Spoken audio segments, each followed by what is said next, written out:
There's nothing more interesting than when something that seems like it's the most popular mainstream thought on the internet turns out to be nothing but an illusion. It is important to not forget that the internet with its algorithm excels at bringing people of similar interests together, which means that it is inherently designed to create echo chambers, which is why the illusion of a common consensus of what most people think might seem one way on the internet, only for things to be very different when you take a step outside into the real world.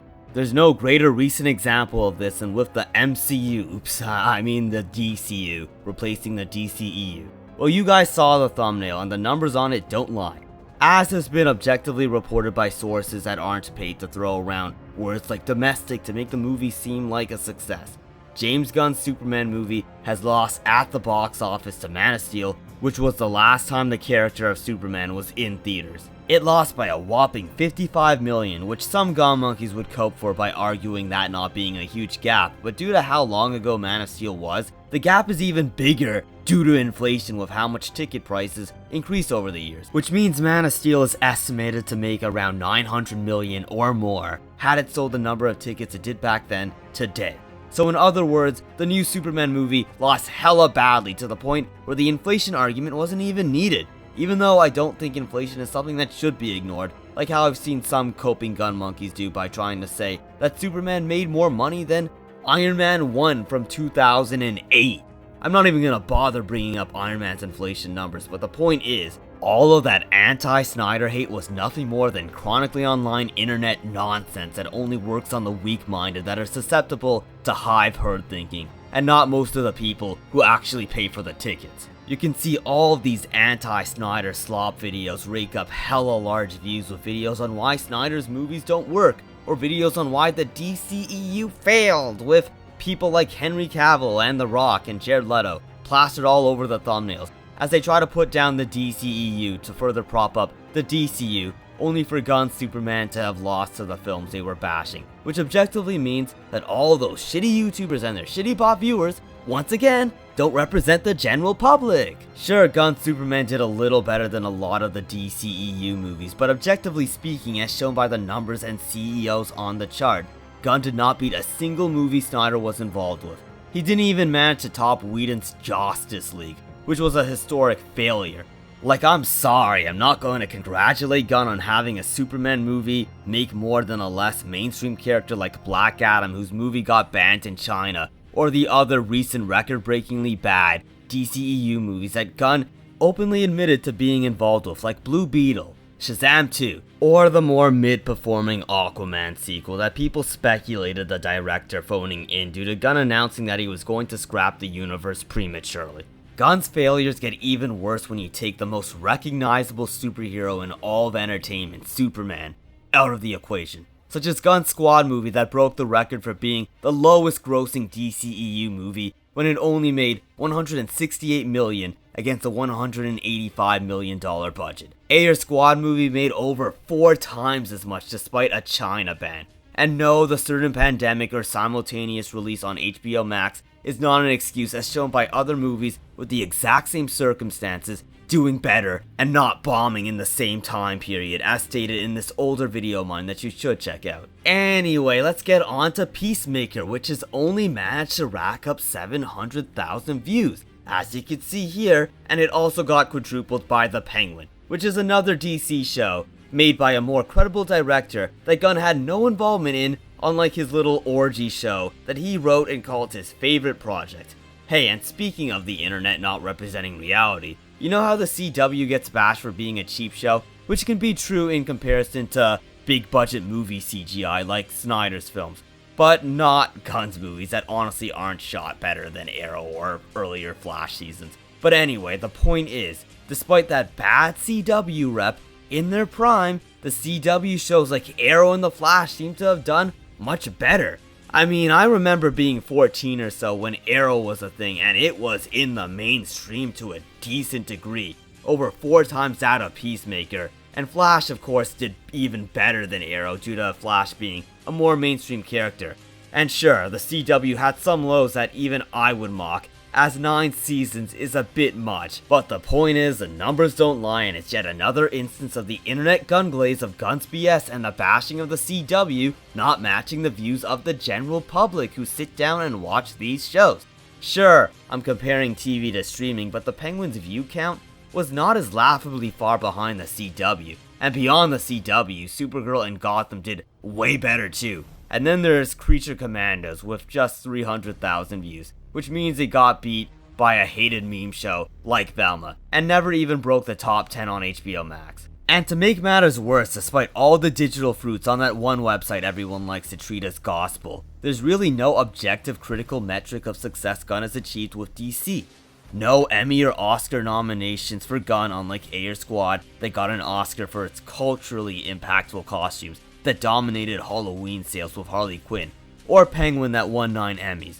All Gunn has going for him are those dumb online reviews when most of the people who watch a movie or show don't go on those sites where people mass upvote or downvote media, like how the Star Wars prequels are rated rotten, unlike the sequels, even though nobody talks about the sequels today in a video that isn't just bashing them. I'll give them credit for at least selling well off of the Star Wars brand alone at least, unlike Gunn with Superman. But what they have in common with Gunn is that the sequels and his DCU slop are really just one-time popcorn flicks that you forget by the time you get to the bathroom. Superman beating more niche characters like the Fantastic Four is not a flex either, because even though F4 didn't do too well, it at least beat its previous iterations financially with or without inflation, unlike Superman. And even if I personally prefer the older F4 movies, which goes to show that financials won't always be the be or end all, and at the same time, I wouldn't call No Way Home the best Spider-Man movie just because it made the most. And I don't like Marvel more than DC, despite Marvel making more money during their time when everyone had a high for dumb popcorn flicks. But getting beat by a 12-year-old movie without inflation and getting quadrupled by your previous movie iteration while using the same brand and characters is inexcusable, no matter the BS excuses that I'm sure I'll get in the comments. But anyway, even though DC is probably the biggest example of the internet not representing the general public, we still have other examples beyond the cape shit. We can become something more, so when they need us, we can fight the battles. You have to get past the Avengers and Marvel shit at some point, okay? Other f***ing people make movies. Let me tell you guys a little story as I take you back to my film history class, where our professor taught us a literal lesson about the internet, which many of you gun monkeys, quite frankly, have to hear on how it does not represent the general public. As an example, he used the movie Snake on a Plane, where the director, David R. Ellis, actively incorporated the internet buzz for Snakes on a Plane, and spent more on the production by listening to the internet with reshoots that added more violence, raunchy, and profane content, including Samuel L. Jackson's famous line. All done to match fan expectations. It had the internet buzzing and glazing it, which had Ellis prematurely gloating that the film would completely change how people would make movies, only for the film to critically and financially disappoint despite significant internet hype. This is only one of many examples of many films that seem to be loved online only to crash and burn upon release. Now let's talk about robots, and no, I don't mean the MCU or gun bots or bots who copy internet takes from various shitty mainstream YouTubers.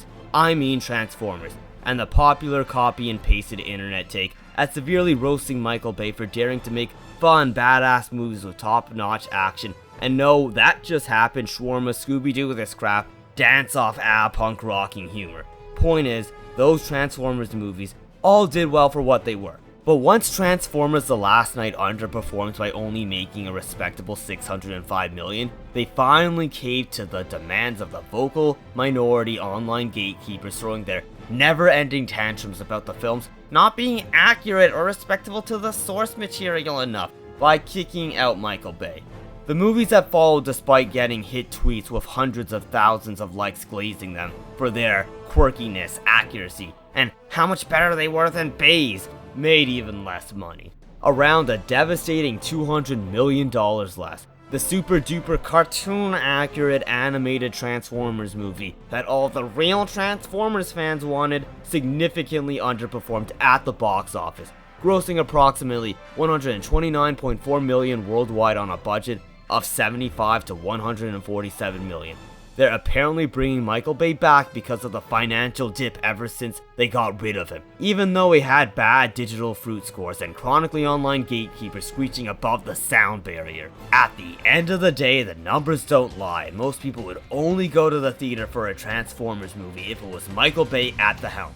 If only WB was more like Paramount instead of spitefully, financially stabbing themselves in the chest by continuously rewarding directors that make bombs for DC, like Gunn and Muschietti or whatever his weird name is, and putting them in charge of Superman and Batman. Anything but bringing back Snyder despite the movie sales on the chart saying that you should. Once again, the internet does not represent the general public. A positive example I briefly remember is the Minecraft movie getting heavily mocked when the first trailer released, only for the movie to be a huge hit that ended up causing theater chaos to the point where Jack Black himself had to step in. I mean Avatar 2, which got endlessly clowned on online, with people saying, "Oh, who asked for this? This is going to do terrible," only for it to soar past 2 billion upon release. The one brief example I could give that's unrelated to film is more of a righteous, justified case of internet complaints, where people didn't like that Nintendo was charging $100 for their games that barely keep up with modern hardware, only for the second Nintendo Switch to set records by selling over 3.5 million units worldwide in its first 4 days, becoming the fastest selling Nintendo system ever.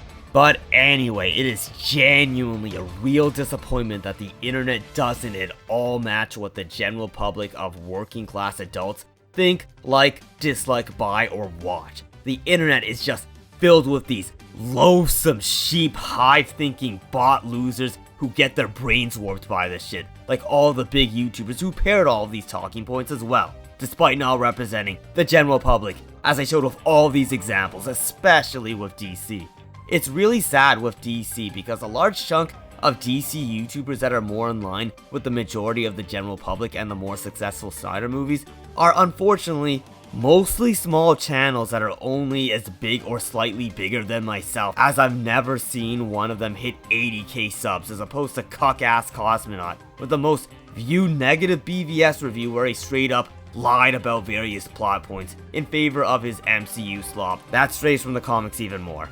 But whatever, the chronically online who copy shit off of the internet won't change even when confronted by info like what I said in this video, or when someone calls out that they clearly copied their opinion off of some dookie clout YouTuber, when you hear them repeat talking points off of those YouTubers you've seen over a piece of media that you know they didn't watch themselves, like what happened with Joker 2, or even a more mid-movie like Morbius. They'll double down and stay retarded until they die. But anyway, that's about it for this video that I really hope you free thinkers enjoyed. Check out my other DC videos that go against the Hive, and consider following me on Twitter and joining my Discord server.